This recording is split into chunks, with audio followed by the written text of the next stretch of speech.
ఎవరు రాశారో కానీ 2 చేతులు ఎత్తి నమస్కరిస్తున్నాను. అది చాలామంది వాట్సాప్లో వచ్చి ఉంటుంది. రాని వాళ్ళకి ఈ సందర్భం చాలా గొప్పది, నిజంగా హృదయాన్ని ద్రవింపజేసేది, సత్యం కూడాను. నాన్న ఎందుకో వెనకబడ్డాడు, అది శీర్షిక. అమ్మ 9 నెలలు మోస్తే నాన్న 25 ఏళ్ళు. రెండూ సమానమే అయినా నాన్న ఎందుకో వెనకబడ్డాడు.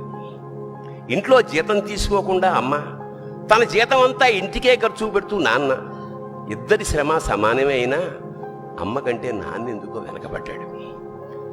ఏది కావాలి అంటే అది వడ్డీ పెడుతూ అమ్మ, ఏది కావాలంటే అది కొని పెడుతూ నాన్న, ఇద్దరి ప్రేమ సమానమే అయినా అమ్మకొచ్చిన పేరు ముందు నాన్న ఎందుకో బాగా వెనకబడ్డాడు.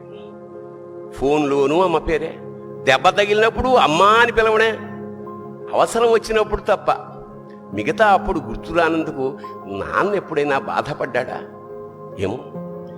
ఇద్దరూ సమానమే అయినా పిల్లల ప్రేమను పొందడంలో తరతరాలుగా నాన్న ఎందుకో వెనకబడ్డాడు. అమ్మకి మాకు బీరువా నిండా రంగురంగుల చీరలు బట్టలు, నాన్న బట్టలకు దండెం కూడా నిండదు. తనని తాను పట్టించుకోవడం రాని నాన్న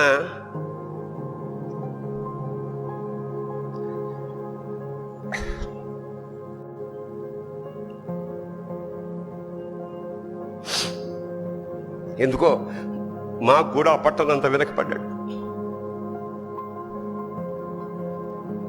అమ్మకి అన్నో కొన్నో బంగారు నగలు, నాన్నకి బంగారం అంచున్న పట్టు పంచి ఒకటే. కుటుంబం కోసం ఎంత చేసినా తగిన గుర్తింపు తెచ్చుకోవడంలో నాన్నెందుకో పాపం బాగా వెనకబడ్డాడు.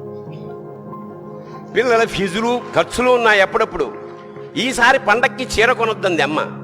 ఇష్టమైన కూర అని చెప్పి పిల్లలు మొత్తం తినేస్తే ఆ పూటకి పచ్చడి మెతుకులతోనే ఇష్టంగా తినే నాన్న, ఇద్దరి ప్రేమ ఒకటే అయినా మా అమ్మ కంటే నాన్న చాలా వెనకబడ్డాడు. వయసు మళ్ళాక అమ్మ అయితే ఇంట్లోకి పనికొస్తుంది, నాన్న ఎందుకు పనికిరాడని మేము తీర్మానం చేసుకున్నప్పుడు కూడా వెనకబడింది నాన్నే. నాన్న ఇలా వెనకబడిపోవడానికి కారణం ఆయన మా అందరికీ వెన్నెముక కావడమే. వెన్నెముక వెనక ఉండబట్టే కదా దన్నుగా నిలబడగలుగుతున్నాం. ఇదేనేమో నాన్న వెనకబడిపోవడానికి కారణం. శివోహం.